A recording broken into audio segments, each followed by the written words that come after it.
Teman-teman yang berkati oleh Tuhan, saya juga mau bagikan satu hal penting malam hari ini, seputaran nabi, bukan nabi ya, tapi seputaran pemberitaan firman Tuhan pada kita semua. Hari-hari ini teman-teman kita menjumpai terlalu banyak orang mengklaim dirinya, menjustifikasi dirinya, atau melabelisasi dirinya adalah hamba Allah, adalah hamba Kristus. Saya hamba Tuhan, saya hamba Kristus. Tetapi teman-teman yang berkati oleh Tuhan, hamba Kristus atau hamba Tuhan yang menjadi pandangan atau dari sudut pandang Alkitab itu yang seperti apa? Ya, apa yang menjadi standar hamba Tuhan menurut Alkitab, teman-teman ya? Saya coba bandingkan dengan beberapa data juga. Kakak Hari, next saja. Harry, next saja.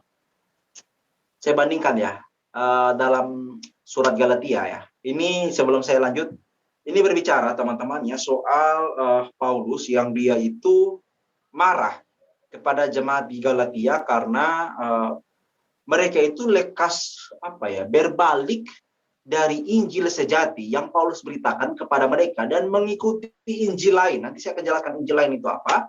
Dan teman-teman, nanti kita akan lihat menurut surat Galatia ini hamba Kristus atau hamba Tuhan yang benar atau sejati itu seperti apa. Kalau kita lihat dalam Galatia 1 ayat 6 di situ dikatakan, perhatikan ayatnya, aku heran ya bahwa kamu begitu lekas berbalik daripada dia yang oleh kasih karunia Kristus telah memanggil kamu dan mengikuti suatu Injil lain. Ayat yang ketujuh.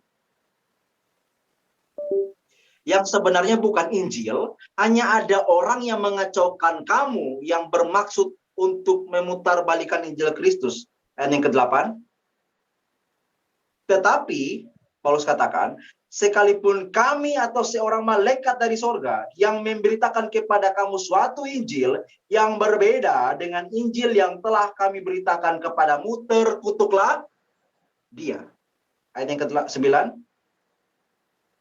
Seperti yang telah kami katakan sekali lagi, ya, seperti yang telah kami katakan maksud saya, dahulu, sekarang kukatakan sekali lagi, jikalau ada orang yang memberitakan kepadamu suatu Injil yang berbeda dengan apa yang telah kamu terima, terkutuklah dia. Apa sih yang telah kamu terima? Apa sih Injil yang sejati? Apa sih Injil yang palsu? Teman-teman, yang saya mau katakan juga, yang tadi saya bilang tadi di awal, bahwa terlalu banyak orang mengatakan dia hamba Kristus atau dia hamba Tuhan. Tetapi kalau dia benar-benar hamba Tuhan, dia hamba Kristus, perhatikan khotbahnya atau sharingnya.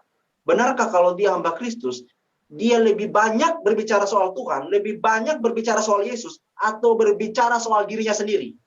Saya, atau berbicara Tuhan, Tuhan, Tuhan, Tuhan. Amin. Ketika kita dikatakan hamba Kristus atau hamba Tuhan, yang paling banyak atau yang menjadi otoritas tertinggi dalam pemberitaan kita, tingkah laku kita harus Tuhan Yesus. Amin. Teman-teman juga yang saya mau bagikan bahwa ada juga ya, ini menjadi memprihatinkan sekali karena ada orang ya yang mengatakan bahwa contohnya Injil yang sejati, kita percaya bahwa Tuhan Yesus adalah satu-satunya jalan menuju surga. Amin, teman-teman. Kita aminkan ya. Tuhan Yesus menjadi satu-satunya jalan menuju kepada surga. Atau kita selamat hanya melalui Tuhan Yesus. Bukan karena siapapun, bukan karena perbuatan baik kita. Hanya iman kepada Tuhan Yesus. Tetapi celakanya, banyak orang, bahkan dari Kristen sendiri, mengatakan bahwa Tuhan Yesus itu bukan satu-satunya jalan. Tuhan Yesus itu hanya salah satu jalan. Orang bisa selamat dengan kepercayaan mereka masing-masing. Katakannya seperti itu. Ya. Atau juga bisa dikatakan bahwa mereka itu selamat, ya, bisa dengan mereka itu berbuat baik tanpa percaya Tuhan Yesus. Benarkah begitu, teman-teman? Ya. Kalau misalkan saja ada cara lain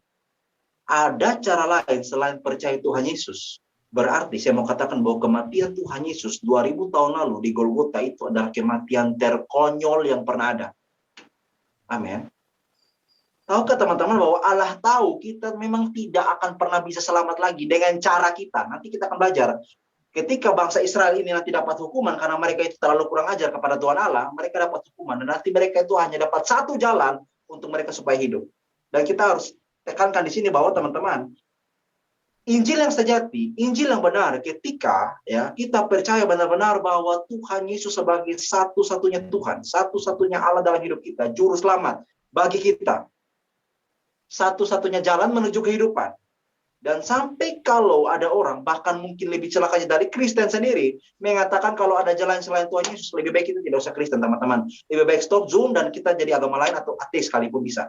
Kalau memang Tuhan Yesus itu bukan satu-satunya jalan. Amin. Ini yang saya mau bagikan, bahwa kalau sampai ada orang yang mengatakan Tuhan Yesus itu bukan satu-satunya jalan, bahkan hanya salah satu jalan, mau malaikat bilang begitu pun terkutuklah dia. Ya, amin.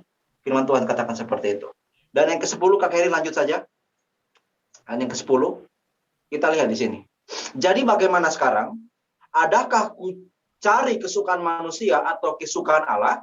Adakah ku coba berkenan kepada manusia? Sekiranya aku masih mau mencoba berkenan kepada manusia, maka aku bukanlah hamba Kristus. Amin. Jadi teman-teman bisa pilih sekarang nih. Konsekuensi memberitakan Tuhan Yesus ya. Amin ya teman-teman ya. Adalah mungkin kita ditolak, bahkan kita dihina atau mungkin kita diolok. Tetapi bagaimana sekarang? Mau mencari kesukaan manusia, mau mencari apa yang menjadi manusia punya suka, atau Tuhan?